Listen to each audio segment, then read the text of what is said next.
So let's dig deep into what YouTube doesn't teach you about becoming a commercial photographer. In my last video, I said YouTube only teaches 25% of what it takes to become a pro, missing 75%.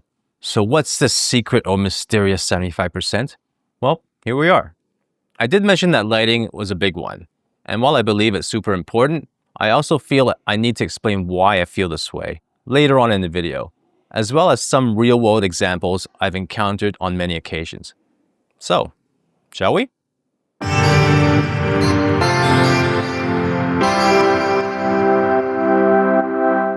Again, I'm coming not only from a professional's point of view, but also a commercial one. So only qualified to speak about this particular niche.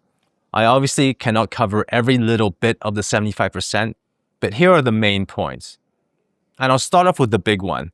It all boils down to one thing, and excuse the pun, who calls the shots?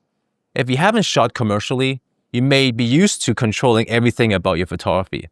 It's your complete freedom to express your art in any way you want, answering to no one. And that's great. You develop concepts and ideas for yourself. You decide whether you shoot on location or studio. You decide how much time it's going to take, when to shoot.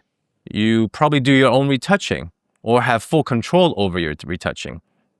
And you'll have full control over where the images will be shared, if at all. This applies to content creators too, unless of course your content is sponsored, at which point you may yield some of this control over to the sponsor. But with commercial photography, all of this gets turned upside down. Clients call all, if not most, of the shots. The concepts and ideas are developed by the ad agency or with the client long before the photographer sees it for the first time. The locations and studio are often predetermined, not only the time it takes to shoot something, but also the specific shoot dates, because they're working with deadlines, and you often have to accommodate their schedule. They may often insist using their own retouchers, saying, we have a list of pre-approved retouchers that you are free to work with, but you may not be able to retouch these photos for us unless somehow you have proven that you can do so to their standards. Some photographers have been able to do this. And they control all the output and distribution of your images. You have no control over that. And they pay you, the photographer, and your production team to make this all happen. So I've got 3 main points to share with you. The first one I call ego versus empathy. Well, every photographer, professional or not, is always developing their look, their style. I like to call it vision. You call it whatever you want. But it's only valuable if it can be adapted to serve the client's brand and message. On one hand, your ego wants to create what you love, but your empathy allows you to create what the client needs. And if I were to put some numbers to it, I would say it's 90% empathy, serving the client, and 10% the photographer trying to insert their own style, vision into the shoot when allowed to. The second point is called collaboration versus dictatorship. Now, this is a tricky one because it's not one or the other. It's a bit more nuanced than that. If you haven't worked as a part of a team before, this is the biggest adjustment you need to make to get into commercial photography. A team is required for several reasons. Firstly, just the simple fact that multiple people can get things done faster. But probably more importantly, everyone in a team is an expert in their own field, which greatly lowers the risk while encountering complex problems, often in the most efficient way. The dictator, and this is probably not the right word, I should probably use leader, is usually required to guide the team into the right direction. Otherwise, everyone's egos will be bumping into each other, ultimately getting nowhere as a collective. So who is the leader? Bound by the requests of the client, the photographer is the leader. When there's a problem, people look at the photographer first. How much time do you spend per shot? Look at the photographer. When do we break for lunch? Look at the photographer. The photographer is the conductor of the orchestra, your team. The client is the audience who paid for a great show. And point 3 is your portfolio, which I call novelty plus consistency. It's both together. Novelty is something that you may be used to already. It's your personal work, where you had the free reign to shoot whatever you want, however you want. It's a chance for you to show potential clients how far you can push creativity without the boundaries and restrictions of a typical paying shoot. Clients love to see personal work because they need to know that the photographer can be creative when needed be. Consistency, on the other hand, is proof that you can get the job done. This is when you show previous work that you shot for other clients. They're looking at brand names that you work for. The more household, the better, because it exudes confidence that if another brand hired you, so you must be good enough for this brand.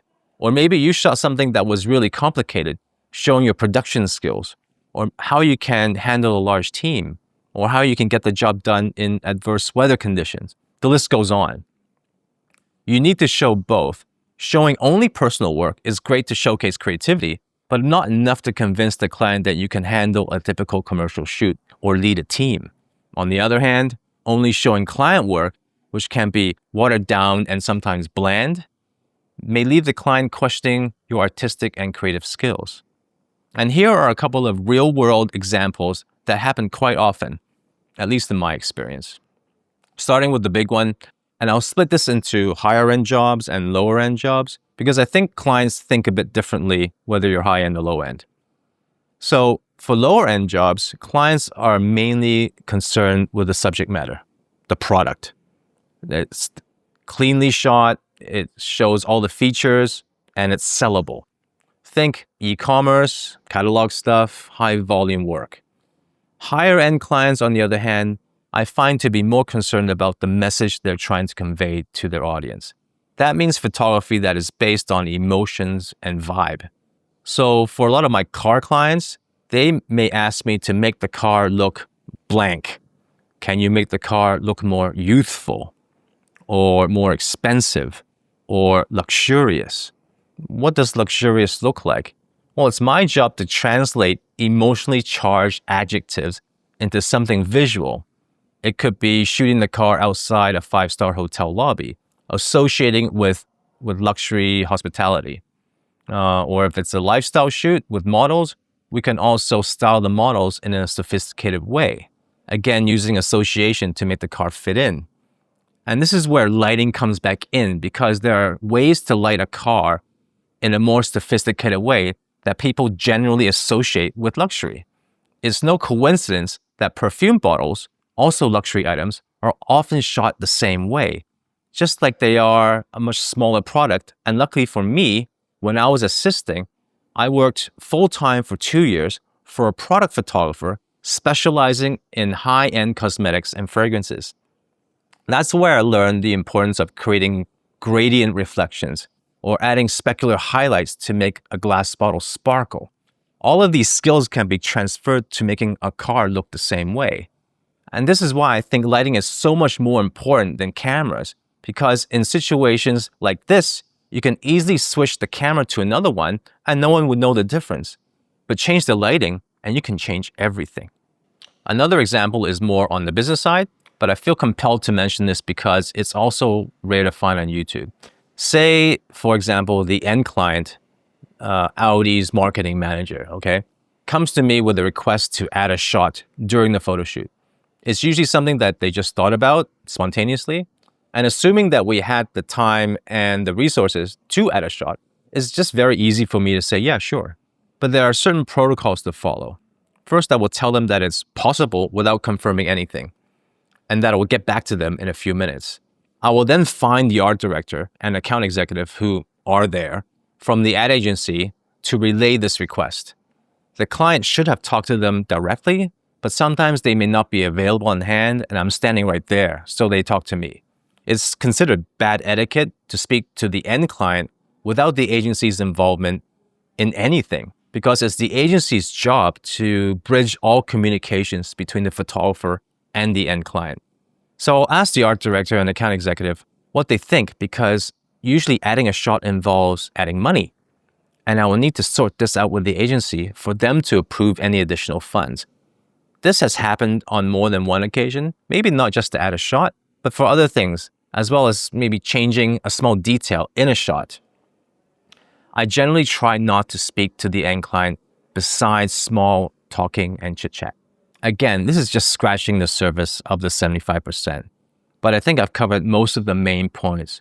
Of course, there's lots of others to mention that are probably best reserved for a more community-driven environment between myself and perhaps some of you, which makes now a great time to mention that I will be setting up a membership program that allows some of you to interact not only with myself, but also with one another.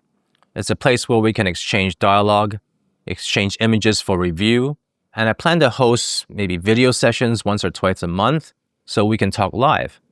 I also plan to include documents and other resources that may be difficult to find online, especially for commercial photographers, such as terms and conditions, things that I've refined over many years.